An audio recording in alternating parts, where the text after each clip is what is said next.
Hello guys, pag-usapan lang natin si Catherine Bernardo at Mayor Mark Alcala. Meron tayong nababalitaan patungkol umano sa kanila. Kung ano ang nangyari daw sa Kapaskuhan. Ayon kasi sa mga nababalitaan natin sa social media, iniintriga daw ang dalawa na magkasama nitong Kapaskuhan.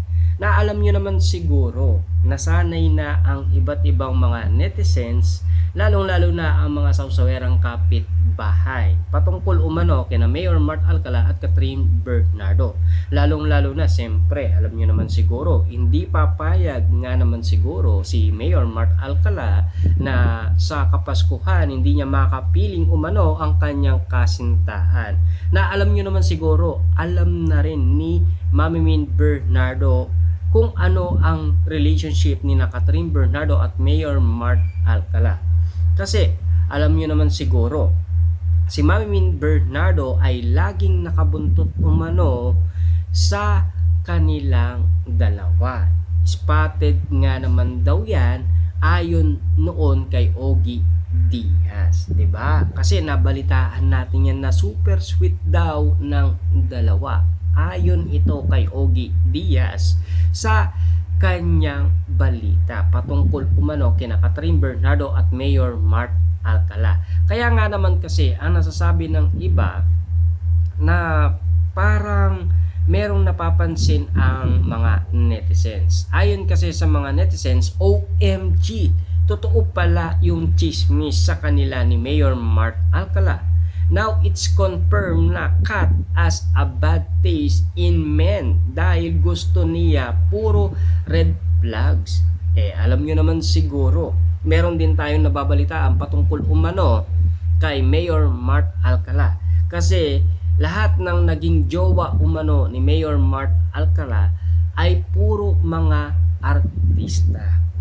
Kaya nga naman kasi pinipigilan umano ng maraming tao si Catherine Bernardo patungkol umano kay Mayor Mart Alcala or patungkol umano sa pagiging magjowa nila sa isa't isa.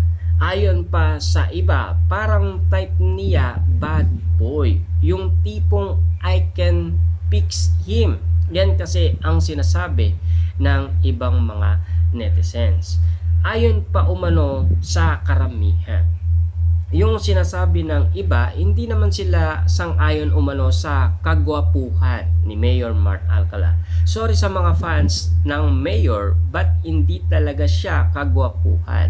Yan ang sinasabi umano ng mga iba patungkol kay Mayor Mart Alcala. Siyempre, alam nyo naman siguro na talagang nagmamahal lang naman sila. Siyempre, ayon naman kasi sa iba, sa mga fans ni Catherine Bernardo, nasa tamang edad na daw yan. Alam na daw ni Catherine Bernardo kung ano ang ginagawa niya.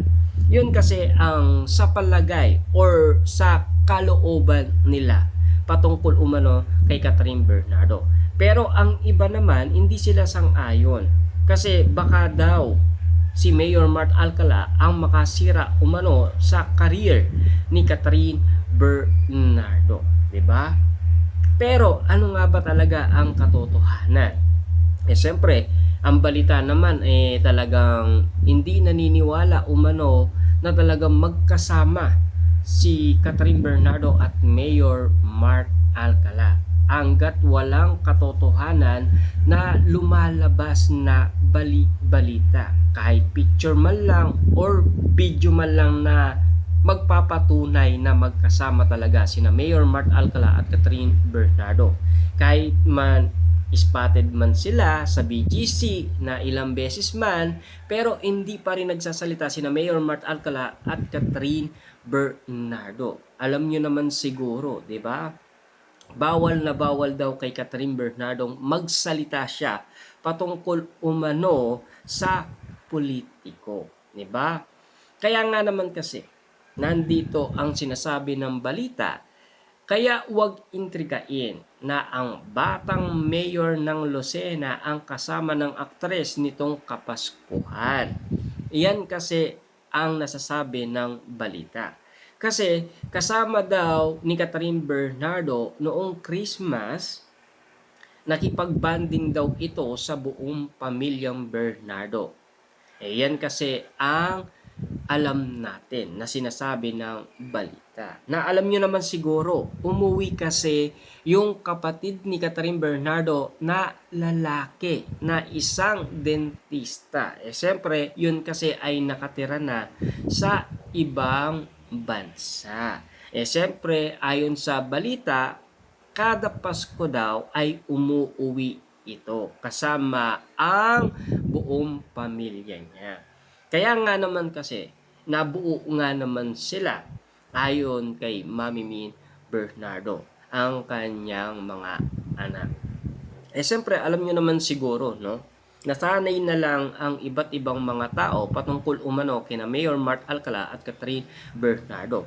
Alam nyo naman siguro, kahit hindi ka artista o artista ka, alam nila na talagang bonding moment yung magkasintaan tuwing Christmas. Siyempre, pagkakataon yon, lalong-lalo na yun ay bonding moment na magkasintaan, 'di ba? Nasanay na lang ang ibang mga tao sa sitwasyon. Siyempre, hindi na ipapakita 'yan kasi alam niyo naman siguro sina Catherine Bernardo at Mayor Mart Alcala ay hindi pa nagsasalita at ayaw nilang ipubliko. Nakita niyo yung sa restaurant, 'di ba? Kinuha nila yung mga cellphone ng staff ng restaurant para walang makita.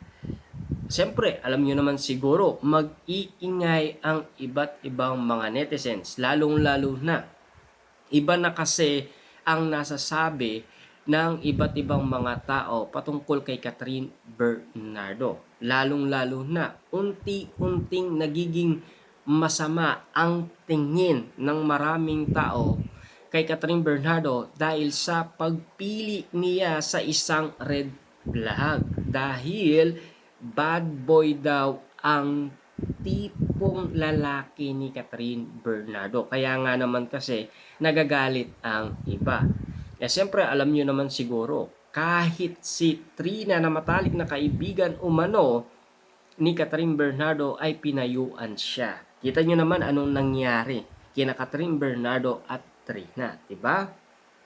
Imbes na nagkaayos sila, nagkasiraan umano sila. Yan kasi ang mga kumakalat na issue sa social media na patuloy nating nalalaman umano na kumakalat sa social media na pinag-uusapan. Kaya ang tila nagiging pasya ng maraming tao kay Catherine Bernardo. Sobrang red flag daw talaga ni Mayor Mart Alcala. Hindi lang nating alam kung bakit nga naman kasi. Pero para naman sa iba, nagmamahal lang kasi ang tao, 'di ba? Siyempre, meron siyang panahon para ma-in love, 'di ba? Para makalimot or maka-move on nga naman kasi.